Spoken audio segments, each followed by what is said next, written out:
No other investment outside of this one will guarantee you 100% to get a return on your money. And that is, as the new year is upon us, which is one day away, or actually at the time of recording this video, a few hours away, I thought that I'd take this time to make a quick video on steps that you can take to prepare yourself to begin investing in 2025. So this video will not be specifically diving deep into details about where to put your money and how to invest in the stock market and what index funds to look at. We can cover that in a different video. I wanted this video to be specifically about preparing yourself to get to the point where you're ready to invest. Because like with anything else, prior preparation prevents poor performance. The first step to learning to invest in 2025 involves two components. The first one is to invest in your self-education, and the second one is to take inventory of the people around you, and that includes your family and your friends. So first is self-education. That includes things like you're doing now, watching YouTube videos, even watching short form content on IG. I'm sure there's pages you follow that talk about finance, but I think even better than that is reading. And if I had to recommend one book to start with, of course,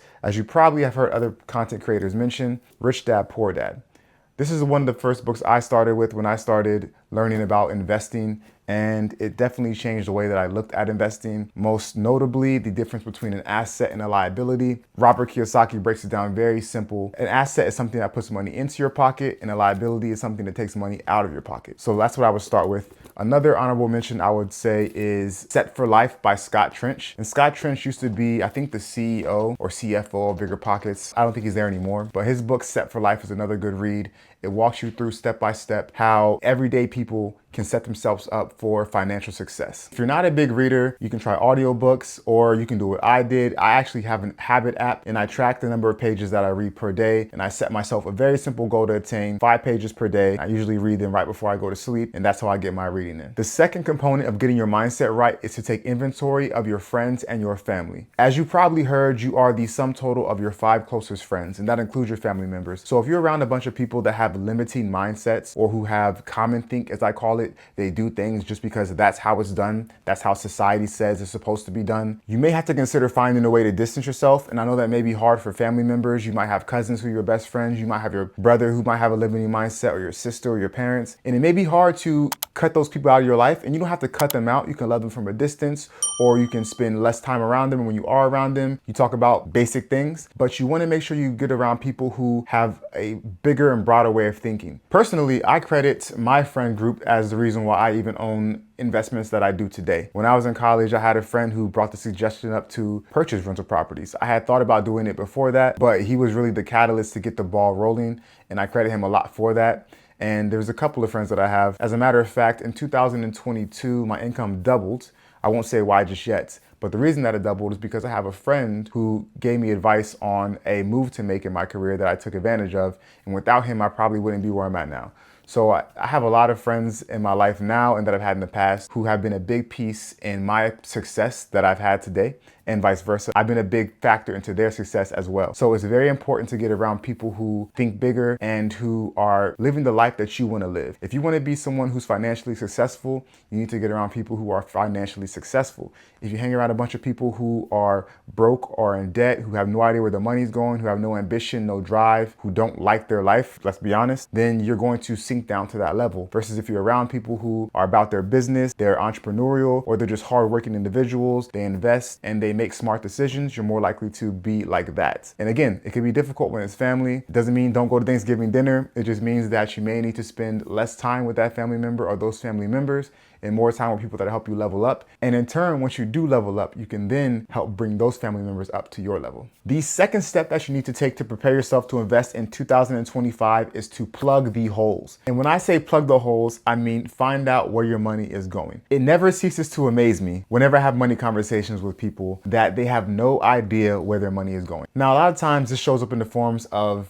things like, you would imagine, recurring subscriptions, Netflix, other subscriptions they might have signed up for a free trial and forgot that it ever existed. And now each month that company is taking money from them and they have no idea that they're even still signed up to that subscription service. Or people who are signed up to gyms and don't go, or people just have a general lack of knowledge of their own accounting. So they don't know how much they really pay on rent each month. They don't know how much their car note is. They just have money come in. A lot of times they don't even know how much money comes in each month, and it goes out. They buy food, they buy things just on autopilot, and it just blows my mind. And if you're one of those people, personally, what I did and what I recommend doing is do a 3 to 6 month look back at your bank statements. Most of us all now use credit cards or debit cards, and look at where your money is actually going. Go line by line and look at where your money is going. Add it up, and you will be shocked about how much you're spending on different things you never would have thought you were. And once you do that, now you can direct your money where to go. If you're spending $600, $700 a month on food, but you really want to be spending $350, $400 a month on food, well, now you know that you need to scale back and you can be more intentional about it. If you find that you have 7 subscriptions that you don't even use, and each one of those subscriptions is $10, $15 a month, just by cutting that out, you saved yourself $70+ right there. And now that $70+ can go into investing in other vehicles, which we'll get into in another video. The third step to getting yourself ready to invest in 2025 is an actual investing strategy, at least I think it is. And this is the only strategy that will guarantee you a return. You cannot fail to get a return with this strategy. No other investment besides maybe putting your money into a high yield savings account, which really is that an investment? Not really, maybe. But no other investment outside of this one will guarantee you 100% to get a return on your money, and that is to pay off debt. If you pay off your debt, you get a 100% return on your money. Let's say that you have a credit card debt and you're paying 15% interest on it, which is actually pretty good speaking of credit card debt. By paying off that card completely, you just gave yourself a 15% return on your money. Let's say you had $15,000 on that credit card. You were paying 15% interest on that $15,000. Now you just made 15% on $15,000, guaranteed.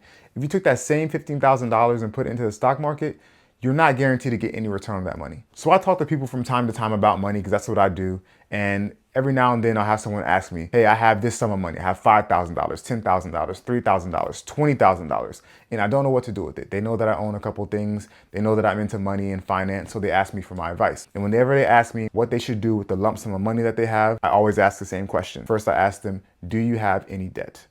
If the answer is yes, then 9 times out of 10, I'm going to recommend to them that they pay the debt off. Now, sometimes maybe it doesn't make sense to do that, but those are very few and far between. Maybe student loans with their low interest rate, maybe. But and even that, personally speaking, I have no debt at all, aside from the debt that I have on the investment properties that pay for themselves. So I really don't even count that because that's business debt. If you have debt and you have a lump sum of money, highly recommend using that money to pay off that debt and give yourself a guaranteed return, because there's no other way you're going to get a 100% return on your money without any risk. So those are the 3 steps you should take to prepare yourself to invest in 2025. First and foremost is to get your mindset right, which includes self-learning and self-education, and pruning away people that aren't providing value to your life and helping you reach your goals. Number 2 is to plug the holes. If you have any leaks in your budget and your income, find out where your money is coming in and where it's going and control it. Don't let the money control you. And number 3, pay off debts. Once you start getting those things done, then we can jump into the next topic, which is actually where to take your money and which vehicles to invest it into. That'll be a topic for another video. And with that being said, thank you for sticking around. If you got value from the video, whether it be entertainment or you learned something, feel free to give it a like. And if you feel so inclined to subscribe. And until next time, make smart financial decisions.